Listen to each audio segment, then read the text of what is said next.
We want to welcome Coach Smart to the podium here. He is ready for your questions. We will start on the right side here on the second row. Alex Byington on 3. Kirby, what has Gunner done maybe since the end of last season that has made him the guy you want to bring here to represent the school, as a potential starting quarterback? Yeah, the number one thing Gunner does is he leads. He does it the right way each and every day. He commands the room. He works his butt off. And I say all that because, Ryan does a great job too. And those guys are going to continue to compete for things. But Gunner's one of the leaders of our team. I think you saw that in response last year to when he came in, after the halftime and laid it on the line physically and mentally. And he does that each and every day. So when you look around the room and talk to our coaching staff, Gunner's been a tremendous passion, energy guy. We talk about that a lot, and he does it the right way. So I'm excited to see him grow and continue to get better. Front row. Morning, Coach. Tony Reese, WTV, I'm out of Columbus. You enter year 10. We talk about the dominance Georgia's had as a whole. You become the standard, arguably filling that void since Coach Nick Saban has retired. Just kind of how you've been able to really grow each season and just a progression to try to get back to the mountaintop as you've been many times before. Day by day, just win 24-hour windows. We talk about it all the time around our place. I got a tremendous staff, tremendous university. Lucky to have we've got things in the right order between our president, our AD, our staff, retention, and then we've got great young men. So people talk about the climb, how hard the climb is, but they are correct. And when you want to sustain success, that's where people have problems because they just don't want to do the things day in and day out that allow you to win football games. And it's not on Saturdays alone, it's year-round. Left side, third row. Good morning, Coach. AP Stedham of AP as we see it. Coach, every player has a personality. What have you found is the best way to coach the quarterback position? Well, first thing is to get to know the person and the kid because what you said is true. I mean, every quarterback we've had has had a different personality. Every player I've had has a different personality. You could take that to offensive tackle or defensive tackle or corner, but I think quarterbacks, they're a little different. They're inside their own head more often. They don't. Their mistakes are expounded, and their success is sometimes the same way. So it's either hero or villain so many times. And I think through my 10 years at Georgia and being around some really good coaches in my career, your handling of quarterbacks is critical to their confidence and their success. I've learned from a lot of good quarterback coaches, and I've seen a lot of good quarterbacks come and go from our program. So biggest thing is everyone's not the same. Get to know them. Let them talk first and listen. And when you listen to players, they tell you what they need. Left side, fourth row. Dan Peck, ESPN 106.7 in Auburn. Coach, a lot of talk about a 9th conference game being added to the schedule potentially. If it doesn't happen, Auburn, Georgia could be on the chopping block next year. Your thoughts on the SEC going to 9 games and the importance of the Auburn-Georgia game being played every year? Yeah, every game in the SEC is important. I mean, I get it. That's a huge rivalry game. That's a tradition that I love. I grew up in Southwest Georgia, where it's easier to get to Auburn than it was Georgia from where I lived. So I respect that rivalry, but they're all big games, and so I would hate to lose that one if that happened. I think that's speculation, but.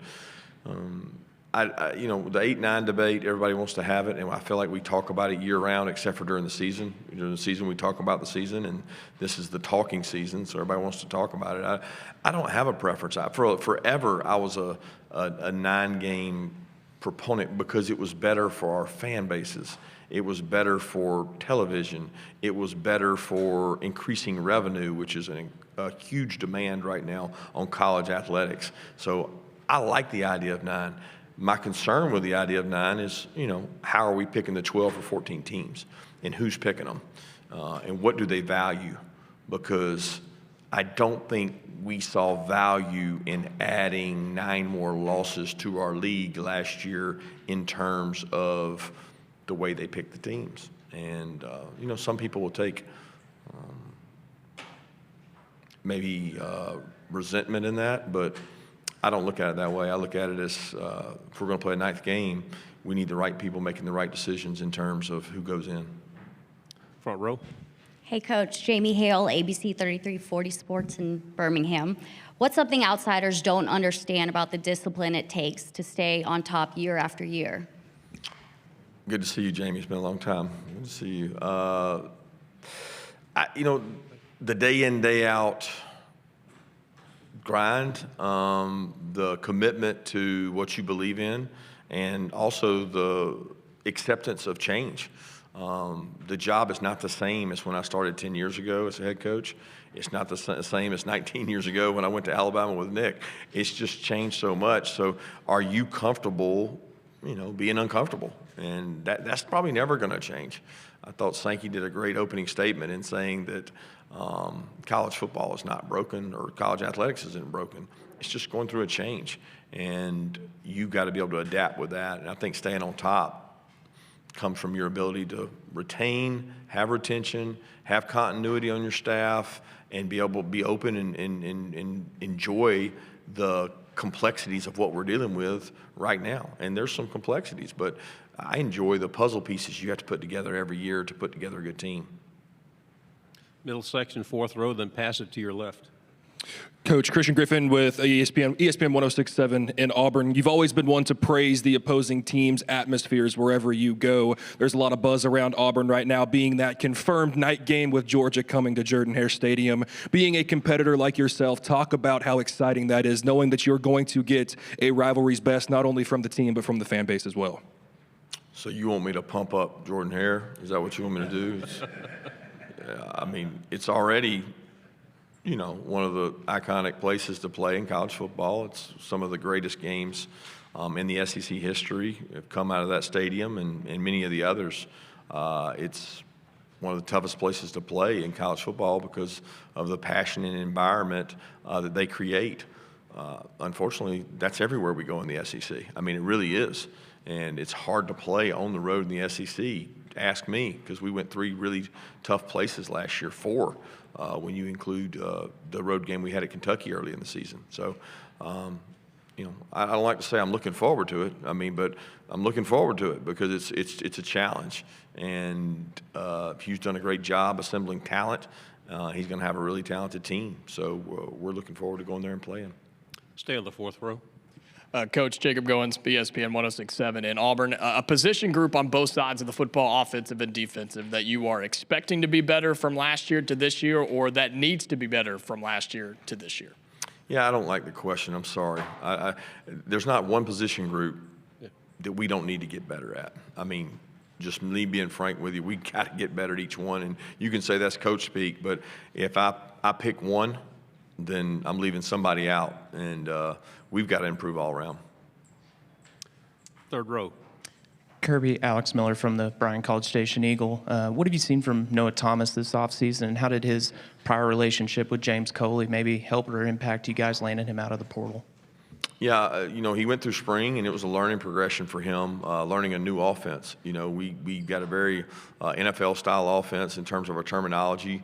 It's very similar to what Coach Muckin used when he was here, and then Mike and James and Hartley and all the coaches on our staff have implemented other things and ideas. But the verbiage was important for him to learn. He worked extremely hard. He is a guy that's now starting to show his personality, and you get a little more leadership out of him day in and day out. He's got tremendous size. He's a great kid from a great family, and we've embraced him. We don't have a roster where there's an influx of 30 and 40 new guys from the portal. It's a very small community, so we're very inclusive. We welcome those guys, and I think he's been pleasantly surprised with how well he gets to know his teammates and how well they know each other. In the middle of fourth row. Carlo Brown, WCBI TV in Columbus. Kirby, you and Lane obviously worked together at Alabama, now being opposing head coaches in the SEC. What can you say about maybe the job he's done at Ole Miss, and how much are you looking forward to maybe that revenge game going into this season? Yeah, I think Lane does a tremendous job. Lane is a very detailed, meticulous motivator. He thinks about things much more than he lets on. He constantly thinks about football. It's something that he just, he's always thinking of a better way to do things or some kind of way to reach his team. And, you know, we talk and share ideas. We're very different personalities, but I think we're also very respectful of each other in terms of the quality of coaching and our backgrounds. I mean, I know his background well. He knows my background well, and we both cut our teeth the old school, long, hard way, and we grew up in coaching families. So a lot of respect for him, and the game's not about revenge for me. I just don't believe in the word revenge. I never have. I mean, it's a new season. We're a new team. They're a new team. On the right side, fourth row. Chair Bates, WNSP Mobile. Coach Smart, earlier to a question, you mentioned quarterbacks oftentimes have very different personalities. Between Carson and Gunner, what are some differences? What are some similarities in their personalities that you like about Gunner? I don't do comparisons real well. I think you got to be careful when you do comparisons. I can talk to you about Gunner and the things I love about him. He's an extreme competitive kid. He's got great athleticism. He's improved his decision making. He's been part of going with the ones. You know, you really grow as a quarterback when you get more reps against quality defense and quality offensive line to protect you. I liken it to baseball and hitting. You know, if you're batting against 75-mile-an-hour pitchers and they're the backup pitchers, and then you go against the starting pitchers, those reps against 90 mile an hour are invaluable. And he's getting reps against faster paced, faster defenses with faster receivers. So that's your greatest growth as a quarterback when you get that. Left side, second row. Tyler Shaw with KBTX and College Station. What kind of players, a transfer out of the secondary coming out, Julian Humphrey, for you guys? I don't understand the question. Julian Humphrey out of the secondary who transferred out, just what kind of a player is he? We're happy for Julian. I'm very happy that he's found a home and he got a great family. He's a great kid. Third row in the end. Coach Joey Lamar from WSAV in Savannah. What have you seen so far earlier from Elijah Griffin? And then also, what have you seen from Thomas Blackshear? I know Elijah enrolled early and Thomas came after. And then the second part of that question is, you've had a lot of success in Savannah recruiting well. What do you think has been the key to kind of locking down that Savannah area? Well, so first of all, Savannah has grown. You know, Nolan was from down there and he went to IMG, but Warren Brinson just finished up with us. I mean, it's one of the larger cities in state of Georgia. So when you start talking about finding quality football players, population draws that. The youth football programs down there have gotten better and better. And I tell people in the community, if you want to support Georgia, support your own community. Because most of the kids that grow up in that area, we're going to have a chance to compete and go recruit because it's, you know, near and dear to our state. Elijah has been great, man. He had a great spring. He works really hard. He's one of those kids that you don't really have to tell him something twice. You tell him once, he gets it right. Yes or no, sir kid. Doesn't like have a lot of ups and downs. Just a rookie player. Like he's, you know, one of these guys that comes in mid-year and you're like, oh, he's really high today. He's really low today. He's very consistent. You know, his mom did a wonderful job raising him, and he is just a great kid, great human being. Thomas, we hadn't got to see much. You know, he mentioned he came after the school year, but I've had some good reports of him in summer workouts and things, and was a tremendous high school player. And he's a kid that's going to learn and grow in our program. Final question, third row on the left. Hey, Coach. Lindsey Bonner, WAKA out of Montgomery. Just curious to know your overall analysis on Kalen DeBoer in his first year at Alabama. I'm not qualified to give analysis of another head coach in our league who I have tremendous respect for. And, you know, anytime you come into a situation that he came into behind Nick and at that program and transition, it's going to be a new deal. And I think he's a tremendous coach. Obviously, we played at his place, and they did an outstanding job jumping all over us. So a lot of respect for Coach DeBoer and the job he's done. Coach, thank you very much for your time.